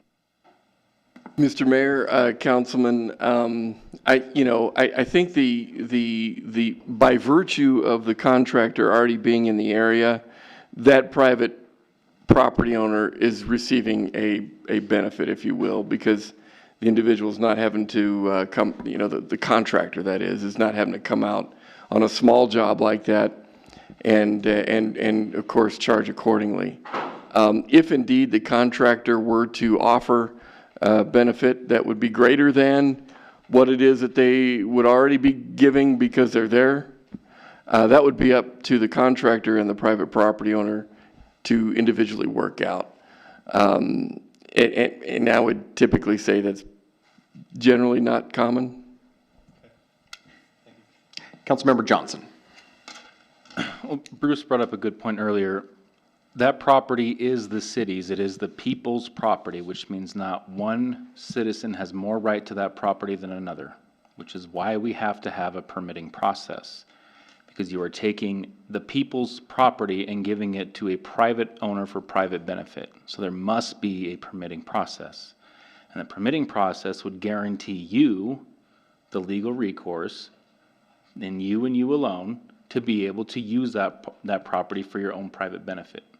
That's the whole point of us doing a permitting process. It's not to make money, it's not to come after you, it's because you are taking public land and using it for private benefit. And there has to be a process to where if you're going to be using public property for private benefit, there has to be a process. We can't just give public land to private people for private benefit. You just can't do that. Councilmember Nell. Thanks. My last thing I'm going to say is concerning the possibility of a grandfather situation or whatever that may be. I think we're still going to have a permit fee for exactly what Mr. Johnson said. And so if we can do away with the lump up front, my thinking is the idea behind this was making sure the bad apples follow the rules. Well, if we implement this, we can now and will now enforce those parking areas. so that people are not doing what they're not supposed to do anymore. So if this council is so inclined to do away with the grandfather fees, I can promise you, we're gonna make that money up in fines. And here's where I'm going. Amber so eloquently stated that on 13th and 12th and 13th, which are our busiest streets in town, 8 million miles a year get put on those roads. Only 2 people came forward to permit to park in the parkway. 2 people. That's it. But I can promise you, there is a hell of a lot more than 2 people parking in the parkways on 12th and 13th. So if we can waive, if the council's so inclined to waive the $100 fee, just go with the permitting fee. You mentioned 15, I would rather see it at 25. We've got to cover the cost of the stickers, sending people out. It's still got to get done. It takes manpower. We would make that up in the fines that are going to be levied against those that are illegally using the parkways, not permitted, and using them for things they're not supposed to be. And so, and by doing this, the reason, I mean, we're going to have to enforce this now to protect those that are doing the right thing and are getting permitted. So me personally, I'm all for waiving the $100 fee. I'm all for sticking to the $25 fee. I think we will make it up on the other end for those that choose to park there and not do it right. And Dave, even with you, you're in a situation where you'll have to pave that to park there. And I appreciate you saying that, thank you. But, well, we won't even have the $100. If I have my way, it'll just be the $25 fee. Yeah, right. And then, but it'll have to be paved, it'll have to be done the way that the ordinance is set up to do it, and then it's safe for you, it's safe for the people when you're pulling out and you're not dragging gravel, even if you sweep it. I think that's the win here. I think that's the way to protect you, save you the money you're looking to save, and we'll punish the people that don't want to play by the rules. And well, I think that's a fantastic idea. So I'm on board with you. That's what I'm saying. Councilmember Cathy. I have several things. Number one, in regard to Councilman Gamrow's comments, I believe one of you even stated that when they were redoing 15th Street, that you got the contractor to go ahead and pour your pad. So that can definitely be done, and when that does happen, that becomes a private transaction between the homeowner and the contractor, and the city has nothing to do with that. So whatever the homeowner can get the contractor to do comes into there. Now, by the same token, we are all complaining about the permit. First of all, every one of you, and this is a rhetorical question, but every one of you that has put in that pad has been in violation of building code because you were supposed to get a building permit to put it in, and none of you did. I did. Very good, thank you. I'm glad that. I will apologize to you. But as a rhetorical question, I would bet you that 80% of the people did not get a building permit to put it in. So you have a building permit fee. The other thing this is doing is if you don't do something along these lines, somebody's going to go out there and put in that parkway paving, and then they're going to get a call from the city that, hey, your vehicle is blocking the 15 or 30-foot radius around the corner. So now, do you want to be in that situation? Because that's part of what this is doing. Also, they are looking at the trees to make sure that they are viable so that if you have one that is diseased, you could go ahead and get rid of it and add parking. But by the same token, they don't want you taking down viable trees. So you're getting all of this for the fee. So I can understand the grandfathering because you've already been through it. But for the new people going out there, they need to have that fee to cover the building permit, the tree inspection, the corner inspection, and all of that kind of stuff. So they're not out there a month after it's in and they park their RV out there and the city code or the police department comes by and says, by the way, this is where your line of sight has to be. You can't use that and you have to take it out. So it's a protection as well for the people that don't understand the current codes and regulations. And as far as driving over the curbs, And I don't know about in the separated curb sidewalk with the parkway in the middle, but if you have an integral curb sidewalk, you can come down to the city and get a permit to go ahead and rip out that sidewalk and pave it with a slope so you don't have the big bump and the drag to get across there. And the city, and you have to cut out 18 inches of the asphalt. And the city will come back and actually put that asphalt back in there to fill that space in so they can get, and seal along your driveway so they can get a good seal on their asphalt so they don't deteriorate the rest of the street. So that's something, oops, I'm sorry. So that's something for the people that have the big curbs that they have issues with. You could potentially get that changed out on your driveway approaches. Councilmember Gamroth. Thank you, Mayor. I think this is going to be my last comment on this one. I feel like I've been talking a lot. But to go back to Councilman Nell's point, you know, I'm usually of the position that if the city's providing a service, that it should be reimbursed, the value of that service. But I find Councilman Nell's suggestion really interesting in that, you know, if the city were to just simply cover the cost of that initial ticket or that initial fee, the $100, you know, say we have 50 people partake in the program, which I think is pretty generous.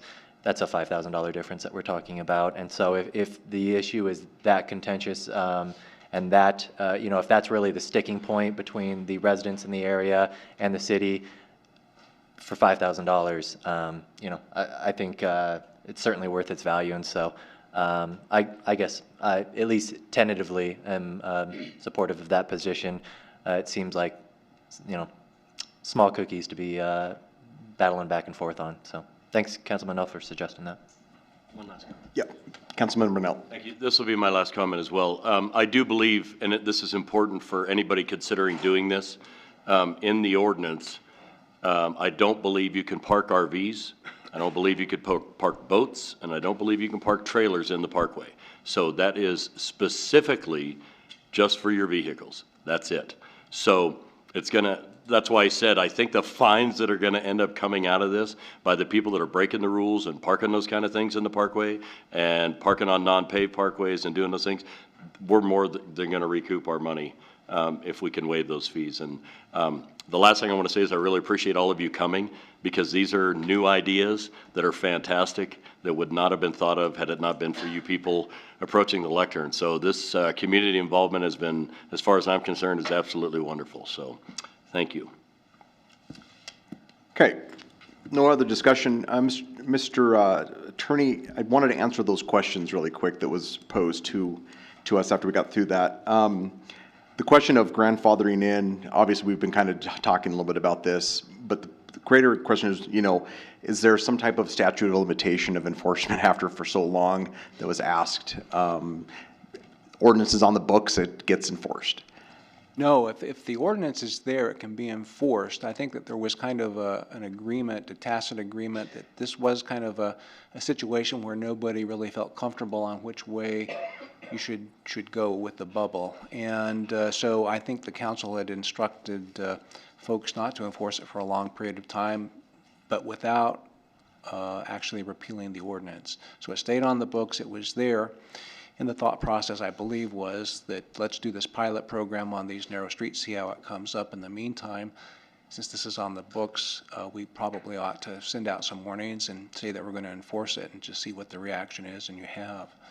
So, so I think that was the premise, and as best I know, that's it. But there's no statute of limitations.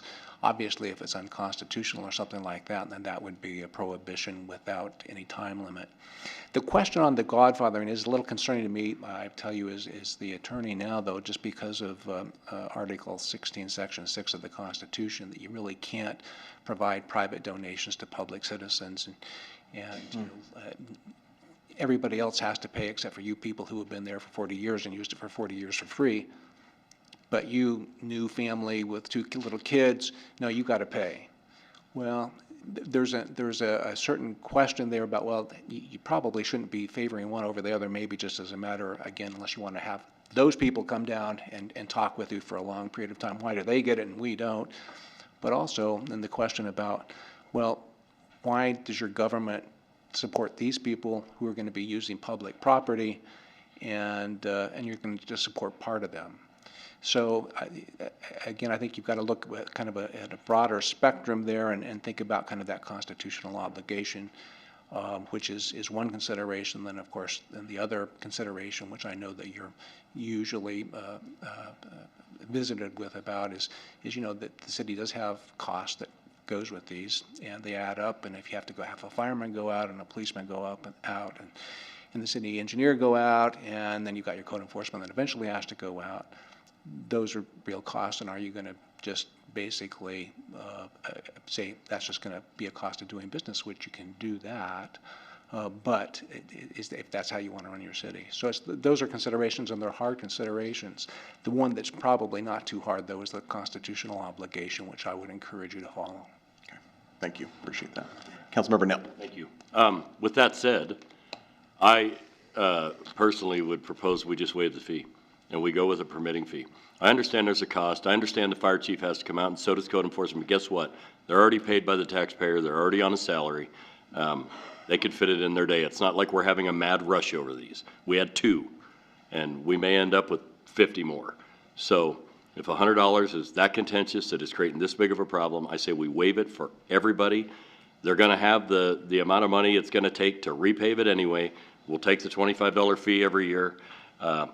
That's where I'm at. So, Councilmember Pollack. Thank you. Just to piggyback on that, I do feel more comfortable with, rather than trying to create something, even before the city attorney gave us advice that we probably shouldn't do that, as a grandfather, just create a yearly fee and assume that we will make up the initial startup costs over time as people continue to renew their permits every year. Or not. Yeah, and I think generally, if people have been working there for 15, 20, 30 years, then probably continue to do that. And so we can just, that initial, the upfront costs, you may have to absorb a little bit more the first year or two of this program, but over time, I think it will even itself out. Councilmember Kathy. Can we get this discussion that we're having here put on the work session agenda for next week? So here was going to be my suggestion, is that, so I know where Councilmember Kathy is going. My thought is that if we have a lot of these ideas, because we've been through this, I know we did this pretty heavily when we were doing the food trucks, and we were kind of on the fly, kind of making decisions and trying to make all these amendments on the fly, and it just didn't work. So my suggestion would be either we put it on that work session and have a conversation next week, or if you have amendments that you want to put in, we're going to have to put those in writing, I think. Give those to John, or have that done so everybody can have a copy of those amendments as we go forward with that. Because it sounds like there's about 3 or 4 different amendments that are floating right now that I'm feeling. So I guess I'm looking for a little bit of direction, Carter. To also Councilmember Kathy's suggestion too about the work session next week. Mr. Mayor, to answer that question, we absolutely can put on the agenda whatever council would like. So if that is the desire of council, consider it done. You bet. Keep in mind, we're talking about 2 different authorizing documents. The ordinance does not deal with fees. And so if you've got a fee proposal, I think it's fair to assume that that would be a safe discussion to have for the 3rd reading, because that resolution would help you ferret that out, right? The ordinance is probably less problematic in that regard because it doesn't deal with fees at all. It's really dealing with what streets and what you're looking for, pavement versus parking in the dirt. So I think those questions are a little easier to deal with than perhaps the fee discussion. So my question would be, Mr. Mayor, what is it that council would like to cover next week? Is it ordinance amendments or resolution discussions? Resolution discussion. And so if that's the direction, we'll be ready either way. Okay, so what is, go ahead, Councilmember Kathy. Yeah, because I'm the one that asked the question. What I was looking at is 95% of this discussion has been fee discussion, because we're all in agreement about the resolution as it stands now to make this a citywide proposition. That's what this ordinance says. And so my whole concern is this whole discussion needs to be happen in a work session to get this taken care of and settled, so that then we can bring some of those things up at second reading, see how that flies with public, and then if we have issues, we can still get it changed again for the third reading. That is my whole goal from that perspective. And that's why if it said yes, that we can go that route, I will now call for the question. So, council, do we want it on work session? For the resolution? Yes. Right? The fees? Yes. The fee part of the resolution. Yes. Okay. Can you put that on there, Carter? Mr. Mayor, it sounds like council is directing a resolution discussion. Correct. And perhaps the ordinance is at least at this point in the stage of discussion is fine. Yes. Okay, thank you.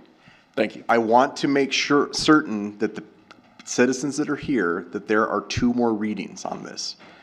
And so there will be further discussions, and please come in 2 weeks again for public hearing if you want to be able to come and have a conversation and to hear that. And I agree with Councilmember Gamroth that the conversation, when people come to have a conversation and discuss with respect and dialogue, and walking away and swearing at us is not decorum, nor is it respect for one another, which is something that we are sorely lacking in this country right now. I apologize. Thank you. So my point being is that we will discuss this, and I guarantee you that there will be changes because we heard you. But we want you to have that conversation with us. And we definitely want to be able to do that, and I appreciate that, and we want to hear your voice because you're passionate, and we appreciate you coming here. So there's 2 more readings.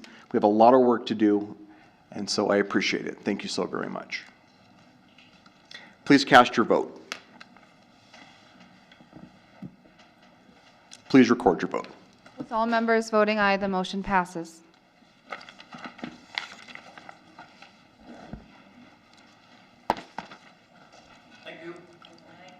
Thank you. Please read the ordinance on second reading by title only. An ordinance amending Chapter 5.24 Hotels and Rooming Houses of the Casper Municipal Code. Chair to entertain a motion to approve on second reading the ordinance just read. So moved. Second. Was that? State, that's It was over here. Sorry, I just got like, it was like, Amber moved, I second. Councilmember, hold on a second. Moved by Councilmember Pollock, seconded by Councilmember Nail. Council will now listen to public comment. Public comments are limited to 5 minutes, and no duplication of speakers will be allowed. Discussion. Oh, wait a minute, we're not even discussion. I'm all messed up here now. We'll wait for anybody to come up. Okay, any discussion? Amendments? Please cast your vote. Please record the vote. With all members voting aye, the motion passes. Please read the ordinance on second reading by title only. An ordinance amending Section 10.36.031 of the Casper Municipal Code, mobile vendor parking. Chair to entertain a motion to approve on second reading the ordinance just read. So moved. Second. Moved by Councilmember Eganbretson, seconded by Councilmember Pollock. Council will now listen to public comment. Public comments are limited to 5 minutes, and no duplication of speakers will be allowed. Okay, any discussion? Amendments? Please cast your vote.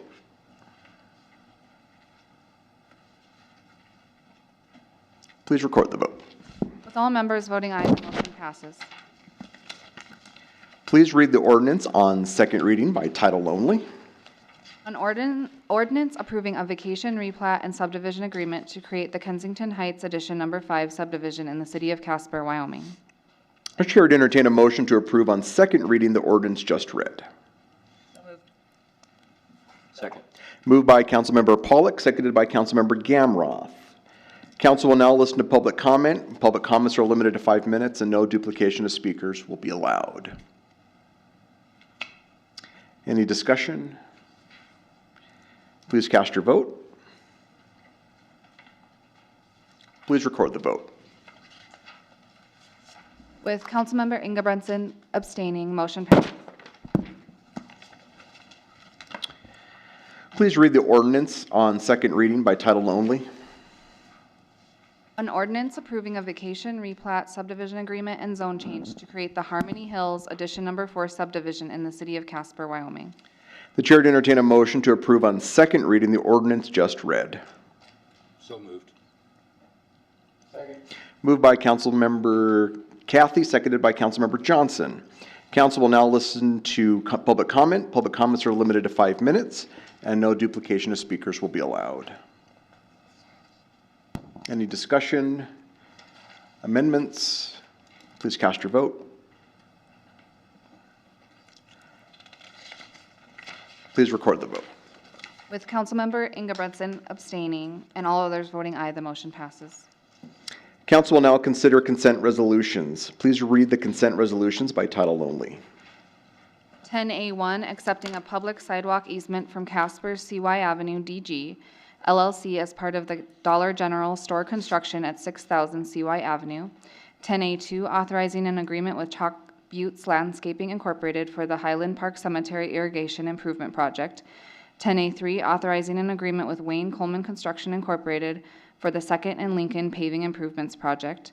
10A4, authorizing amendment number 1 to the improvements contract with Wyoming Spirits Incorporated and Kadoma Foundation for the Second and Lincoln Paving Improvements. 10A5, authorizing an agreement with Crown Construction LLC for the solid waste exit scale. 10A6, authorizing a contract for professional services with First Interstate Bank for investment management services. 10A7, authorizing adoption of the collective bargaining agreement for July 1st, 2022 to June 30th, 2023 between the City of Casper and the Firefighters Local Union.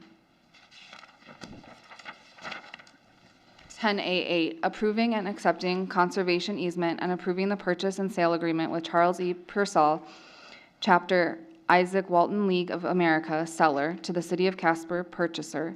The consideration for this purchase is $250,000 in cash, and the city providing property upgrades, repairs, and refurbishment provided and funded by the city to occur within 24 months of the purchase, and the city to provide historical lodge designation work, and the city thereafter as landlord leasing back a portion of the property just purchased exclusively to the Charles E. Purcell Chapter as lessee for up to a 15-year period for the purchase and transfer of 36.16 acres of Charles E. Purcell Chapter's real property structures and improvements.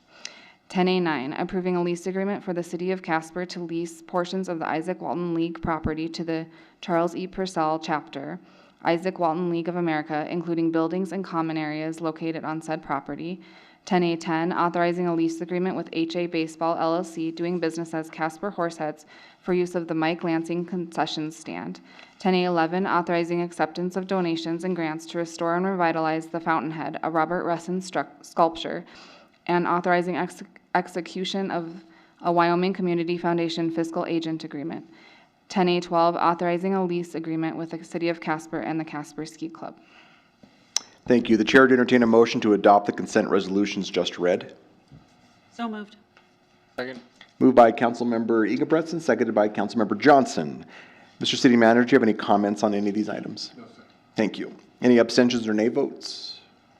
Please cast your vote. Please record the vote. With all members voting aye, the motion passes.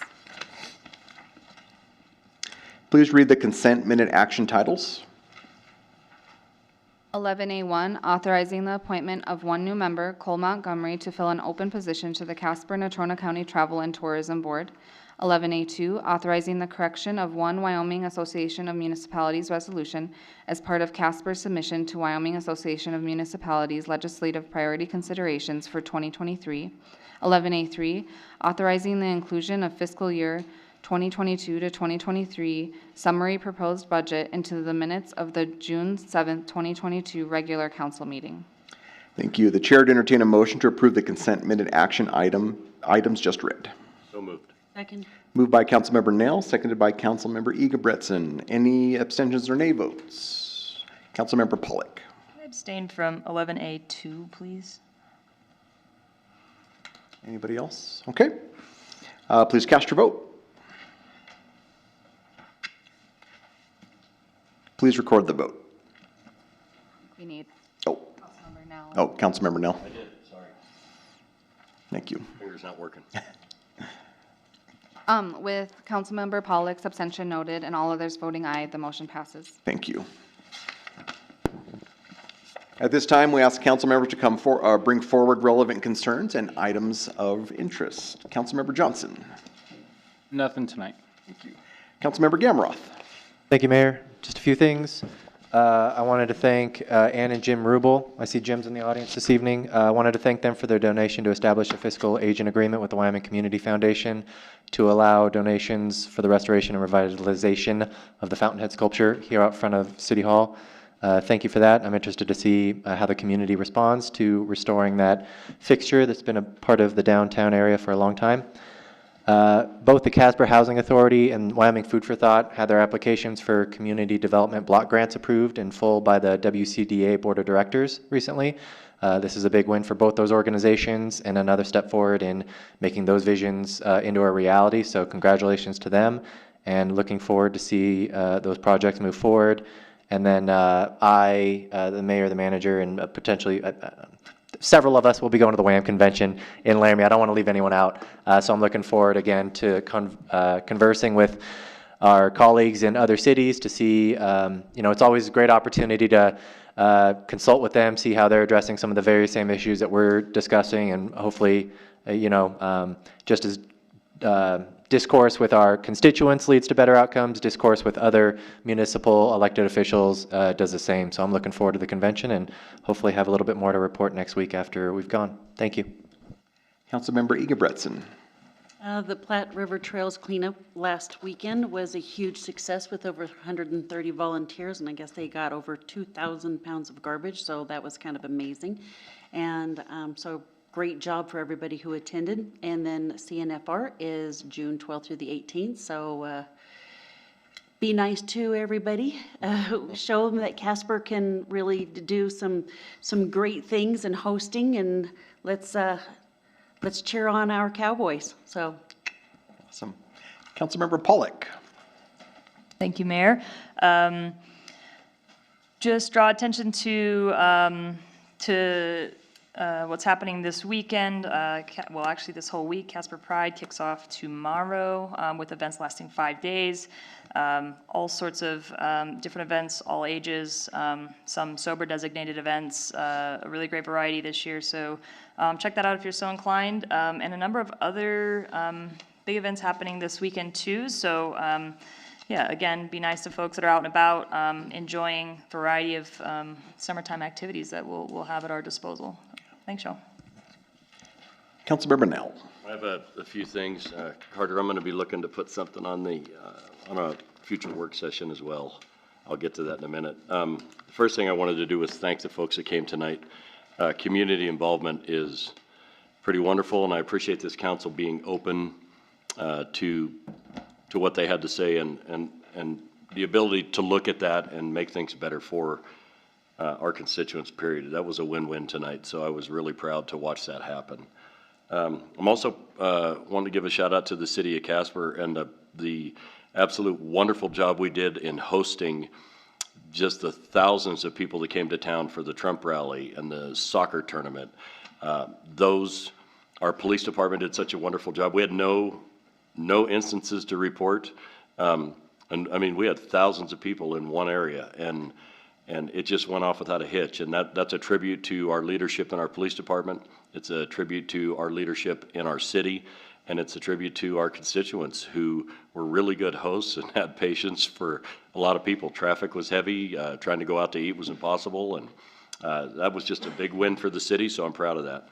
I had a meeting today with our interim fire chief, Mr. Black, and I'm proud to say our department is currently in really good hands. I was really proud to have that meeting with him and very impressed with what he's doing in the department. So We always seem to go after people when they're not doing a good job, but he seems to be doing a bang-up job. So I was proud to have that meeting with him today. And then lastly, and this is, Carter, where I'm going to probably try to lean on you a little bit, but our grave study that we went through a couple years ago, 3 years ago, I think, has stymied our tenured topped-out employees. And it's really became prevalent in our discussions last week with the COLA and the raise. So I'm just going to read what I wrote, but it doesn't take into account differences in jobs or certifications needed for those said jobs. So in other words, if we have an equipment operator 3 in our water department, and we have an equipment operator 3 in our sanitation department, the equipment operator 3 in our sanitation department drives a garbage truck on a prepared route every day, and that's all he does.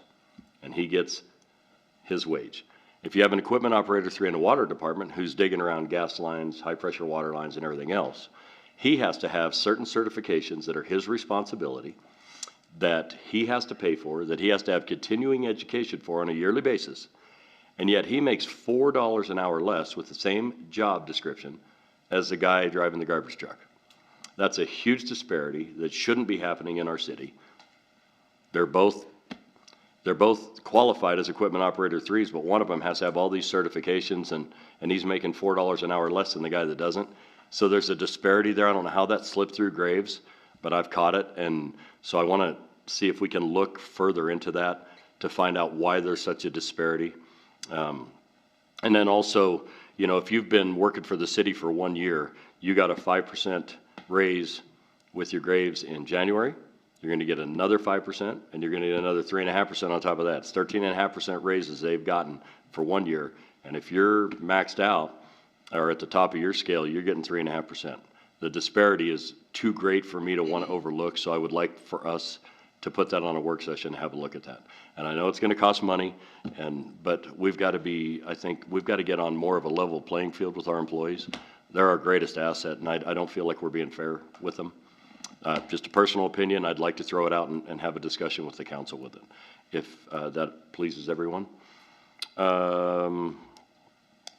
And you know, the other thing that brought that to mind was the 10% inflation. A 3.5% COLA it's a great thing to be able to give our employees, and it costs the city a lot of money to do that. But when we're facing 10% inflation, even the guys that are at the top tier, they're still paying $5 gas. They're still paying overinflated grocery prices. 3.5% doesn't go very far.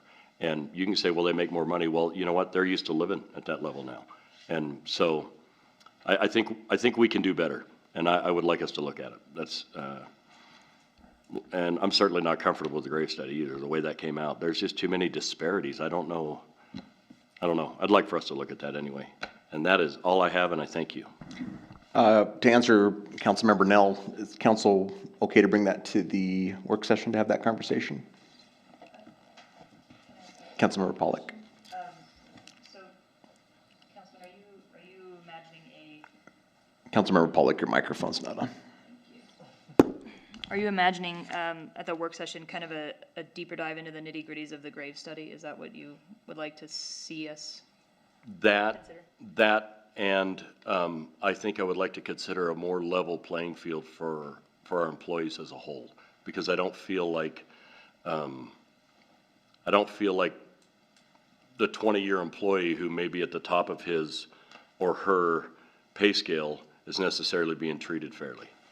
And so I would like us to dive deeper into that and have a better look at it to make sure that we're being, I guess, fair across the board to all of our employees.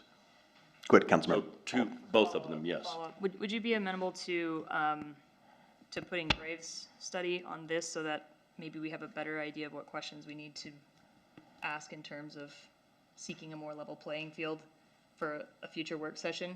I think that's fair. Okay. To me, I feel like I'd be able to, I mean, as far as when I looked at the Graves study, it seemed pretty good to me, and I was happy with it, and voted to approve it. So, but if there's things that we perhaps overlooked, if we could address those first, and then we might know which direction to go from there. And to answer your question, I also approved it because it looked good to me too, but the further I've dug into it, there's some disparities in there that I didn't catch that I've caught now that I think we need to go back and revisit because I don't think it's fair, to be completely honest. So. Councilmember Johnson. Yeah, I'm all for looking at the grave study, but as far as digging into employee salaries, I don't know that that's an authority that's a personnel issue that I don't think we have an authority to even mess with. The only reason I brought it up, just to be clear, is we base their salaries off of, and their raises off of the grave study, so we may not have the authority to get into their salaries, but we do have the authority to take a closer look at this grave study, which is what we're basing everything off. Is that true? Mr. Mayor, Councilman, certainly by the time we are at this point in terms of the graves implementation, we have probably had half a dozen discussions with the city council as to the implementation of the grave study. And without a doubt, there are going to be individual employees with any salary study. I've seen it every single time that I've been involved with a salary study that's going to be unhappy and that's going to find some disparity that needs some consideration. This council will never be able to please every single employee with a single study. And accordingly, there is a process in place internally that that any employee can appeal to through their department head and so on, that allows an investigation, if you will, for lack of a better description right now, to consider where there may be some significant disparity that creates an equity issue, and then we have means to address those kinds of things internally. I do not suggest that an employee issue of that nature, where they think their salary is unfair, should come to the level of the council to be addressed every single time. However, if council feels like they want to do more for employees, particularly long-term employees and those kinds of things, we've got to have that discussion next week, because we're trying to pass a budget and build a budget. The likes of a discussion like this will have significant financial impact and could eventually, potentially put it out of balance, depending on what direction you want to go. And so a couple things to think about. If indeed there's question, I would say next Tuesday, a week from now, is really truly the last time we can address these kinds of things before we really bump up against a statutory date mandated time that we need to pass the budget, which would be the following Tuesday, of course, the 21st. Well, as a follow-up, let me be clear. I'm not trying to make your life difficult, and we are up against the fence. That's why this is coming up. This isn't about a particular employee. This is about me looking back last week and us giving out a 3.5% COLA to some and 13.5% in a calendar year to others. The imbalance, in my mind, is too great to ignore. So I own a business. I know how it works. I have people that are at the top of their pay scale. But when we have inflation like we do right now, and gas prices the way we do, and food prices, the imbalance is too great for me to overlook and at least not question and have a discussion about it. That's what it's about for me, just to be clear. So, Mr. Mayor, pursuant to what it is that council wants exactly, if indeed council wants to sort of dissect the grave study and talk about the theories and so forth that study was built around, I would ask that be put off towards, later part in the summer. If indeed council wants to talk about COLAs and longevity pay and step increases and those kinds of things, which is more sort of a broad budgetary discussion, I would ask that we do that next week so that we can tackle that. So I guess, back to Councilmember Pollack's point, do we want to talk about the grave study, or are we talking about adjustments of COLAs and steps? I am certainly okay with putting the grave study off. I know the grave study was done when Trump was in office. Gas was at its lowest point. There was no inflation. We're in a different time now. it's different. So do we need to look at that? Yes. Does it have to happen immediately? No, to answer your question. But I really am, I'm very, and I know this is a pain in your rear end, Carter, at budget time, but there just seems to be such an imbalance. I would like to at least have a discussion about it amongst council and you concerning the COLA and, you know, I'm just not comfortable with the way we're doing it. Did you have your hand up first? Hold on a second, Ken. Okay, Councilmember Johnson. I personally would not be up for discussing adjusting the budget at this point. Yes, inflation is bad, but everybody's feeling inflation, including the city.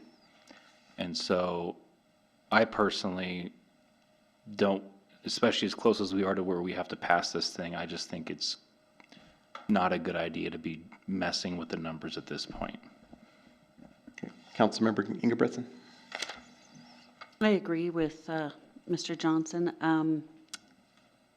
I think that Tracy Belster last week explained very well of the differences and why some people got certain raises than others. And so I think that maybe if you don't understand, I think that she would be a great resource to help explain a little bit better. But I think we're too late to start all over again. It's way too late in the game for that. Anybody else? Just one more comment. Yeah, go ahead. Me personally, I don't think it's ever too late to do the right thing. However, I am part of a greater good than just myself, and I am more than happy to go with whatever the majority would like to do. Okay. Councilmember Pollock. I'm fine to bring that element of the budget up again, just so that we all land in a place that we feel comfortable with, whether or not we, you know, deem it appropriate to make changes at that point. I don't think that it's harmful to put it on the session. I would support, you know, we've talked budget, we discussed in the last budget meeting that if there were further issues that came up with it, then we could take some more time with it. So I don't have a problem putting it on at the session. If it fits, it looks like, you know, we could make it fit, so. Carter, could we make it fit at that work session? Because right now I've got a couple people dissenting on that. Mr. Mayor, we can make it fit, absolutely. And in fact, we really don't have a choice if council wants to talk about it, but to make it fit. So, and indeed, that direction will be desperately needed.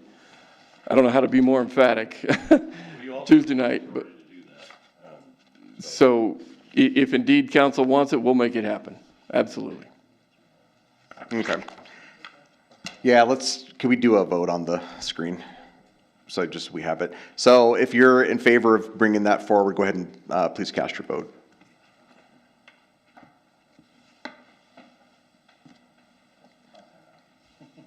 So it would pass then? Make it happen, you Okay, bet. thank you. Councilmember Kathy. Thank you. You're welcome. And you realize we're getting close to not passing things, Very close. because it takes 5 affirmative votes, and with 2 people missing, that barely passed. Yeah, wasn't it? Yeah, I realize that, but there was one of the other that we had 2 abstentions as well. But anyhow, what I would like to bring up, a couple of things, is last Wednesday night, there was a special invite celebrating the 40th anniversary of the Event Center. And it started off that there was a display at the Nick, and then we went to Scarlo's, which basically they have all of the tickets that used to hang in the Event Center by year in there. And then we went over to Art 321, which has a bunch of the posters, playbills, whatever you want to call them, from all of the events and things like that with some of the memorabilia.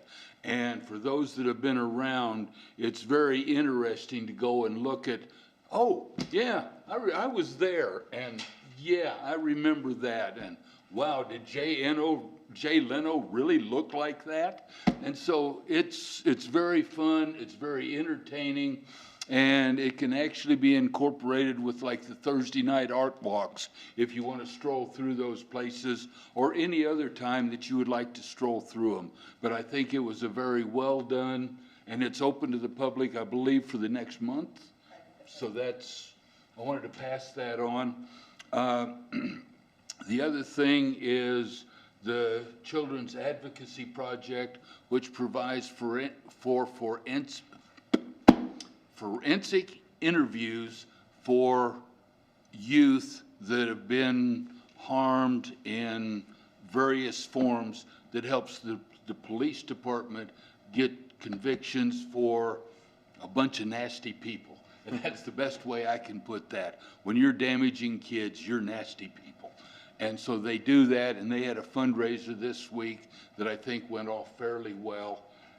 The other thing that I want to bring up is that a week ago, and we didn't have a meeting last Tuesday night, but a week ago, yesterday was Memorial Day. And that was for all of those that gave their lives for the defense of this country, that basically we need to remember that freedom is not free, and that yesterday was the anniversary of D-Day, and that was the beginning of the turn of World War II for the defeat of Germany. And we lost 3,000 Americans that one day on the invasion of Normandy. And we all need to remember that and remember what those people gave back during that time frame, and our military continues to do for freedom around the world. And it was not Veterans Day. That is in November the 11th, which that is for the living soldiers. Memorial Day is for those that have given all. Thank you. I really don't have a whole lot. We'll be joining Carter and a couple other council members down to WHAM in Laramie for a couple days. And so we'll be working on that and voting on resolutions that will be coming up that we all worked on as well.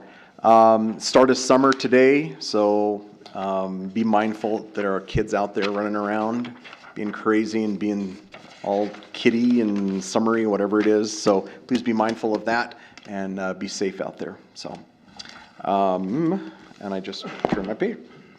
The next meetings of the City Council will be a work session to be held at 4:30, Tuesday, June 14th, 2022 in the council meeting room, and a regular council meeting to be held at 6 p.m., Tuesday, June 21st, 2022 in the council chambers. Chair would entertain a motion to adjourn. Second. Moved by Councilmember Cathy, seconded by Councilmember Johnson. Please cast your vote. Please record the vote. All members voting aye, the motion passes. Meeting's adjourned. Thank you, everyone.